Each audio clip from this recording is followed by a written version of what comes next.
As dangerously hot conditions take over most of Arizona, with temperatures reaching triple digits, one community desperate for relief is Arizona's homeless. So when you wake up in the morning and you're like, okay, what do I do today? And then you think, well, it's hot. What can I do? You need food. That's a 2-mile walk. 2 miles there, 2 miles back. Terry Price became homeless 16 months ago and told Reuters as she wiped away tears that the inescapable heat leaves her exhausted. I walked from Dobson and Chandler Boulevard. It took me all day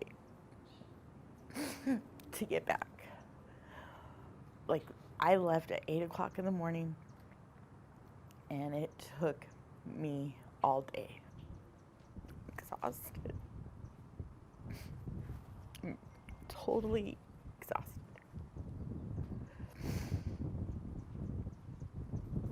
Like, you just want to sit down in somebody's yard and just run the hose on you and not stop. But they don't look too kindly on that. This is where nonprofits like Circle the City come in. The first thing that we try to do is offer water and ask them if they know where the closest heat relief site is. Janae Krall is a physician assistant with the Circle the City street medical team. On a recent Wednesday, Krall visited local parks in Chandler, trying to spread the word on the symptoms and dangers of heat-related illness. Feeling fatigued, feeling dizzy, feeling nauseous. We see people who are really struggling with the heat, and that's in the morning when it's not even 110 or 115 out, and it's so dangerous. And we know that even with education, we're going to lose people every year because the heat just, it comes upon you so quickly that you don't even know what's happening, and then it's too late. You're out here in this heat, it's brutal, you know, I mean, we have no escape from it. For Brian Brewer, someone who has been homeless for 4 years, the Arizona heat is like an oven that never turns off. So imagine if that air conditioner never came on, right? You're just in the heat all the time. So when these folks come out here and they give some medical assistance and, cold water and, just whatever we need, things like that, some day-to-day basic stuff that, we need, it's really important. Britain's competition regulator said it will refer Microsoft Corp's acquisition of Activision Blizzard Inc. for an in-depth investigation.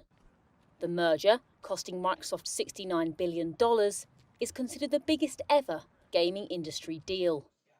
Concerns were raised that Microsoft could use its power over Activision, makers of highly popular Call of Duty and World of Warcraft, to harm rivals.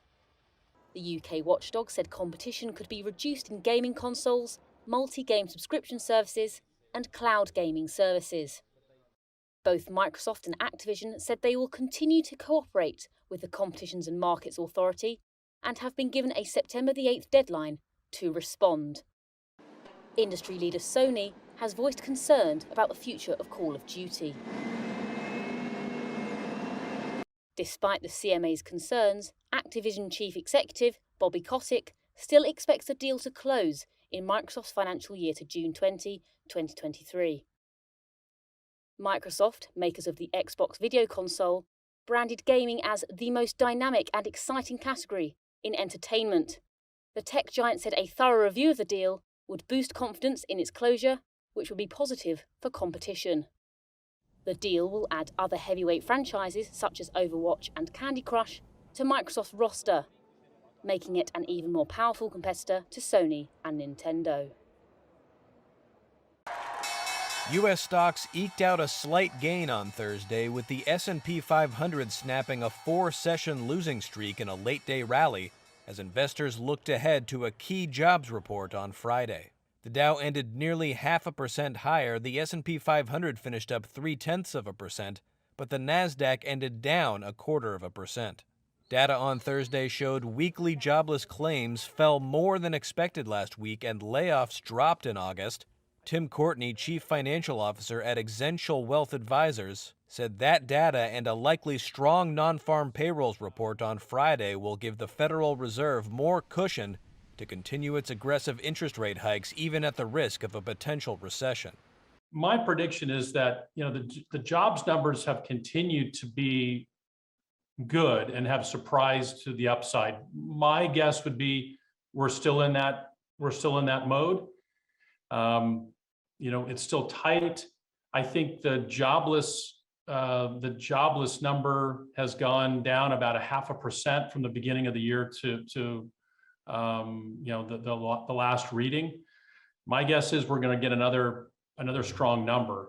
Again, the markets are probably going to react to that good news. If it's a strong number, which is generally good news, the market will react to that as it has been, which would be they're going to take it as bad news, as interest rates will likely continue to go higher.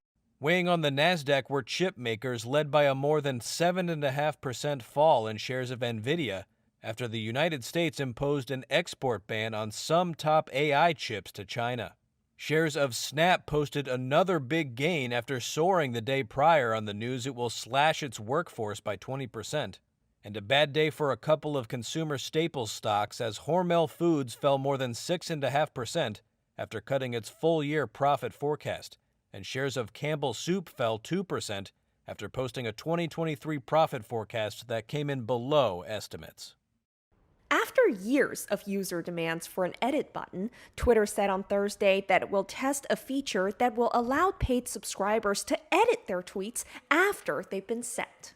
Twitter said in a post, quote, "If you see an edited tweet, it's because we're testing the edit button. This is happening and you'll be okay." Twitter said subscribers who pay $4.99 a month for Twitter Blue will soon be able to edit their tweets to fix mistakes like typos, quote, "a few times within 30 minutes of publication." Nearly every other social media platform, including Instagram, Reddit, and Pinterest, have for years offered features allowing users to edit posts. In April, on the same day that Elon Musk disclosed a 9% stake in Twitter, he tweeted a poll asking his millions of followers whether they wanted an edit button. Over 70% said yes. Twitter is currently embroiled in a legal fight with Musk, who is trying to back out of his $44 billion deal to buy the company after alleging he was misled about the true number of spam and bot accounts. Twitter and its observers have debated whether allowing tweets to be edited could lead to harmful effects, such as the spread of misinformation.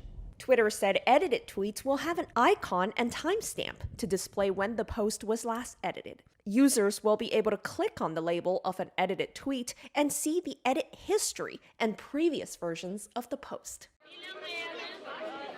It's the first day of first grade for these children in Ukraine. Just months ago, their school served as a bomb shelter and then a makeshift hospital.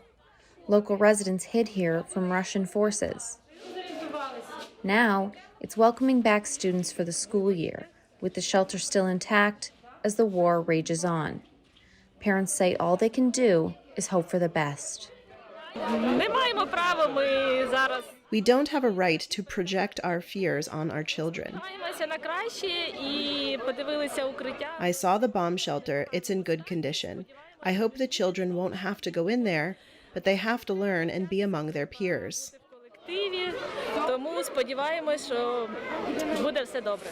Nearly 2,300 schools have been shelled or bombed since the Russian invasion began, including this school in Mykolaiv. I want to go to school and see my classmates and teachers, says fifth grader Irina Korchkova. Air raid sirens go off as she speaks. She and others are here picking up their books to study from home, the same as 95% of children in this region. Victoria Polyakova, deputy head of the school, says it's left her heartbroken. I remember that our school was very nice. It was very clean, it was very light. We have a lot of children. They were very happy at our school. So my heart is broken now. More than 350 children have died, with hundreds of others wounded, during what Russia calls a special military operation. That's according to UN data, but the real number could be much higher.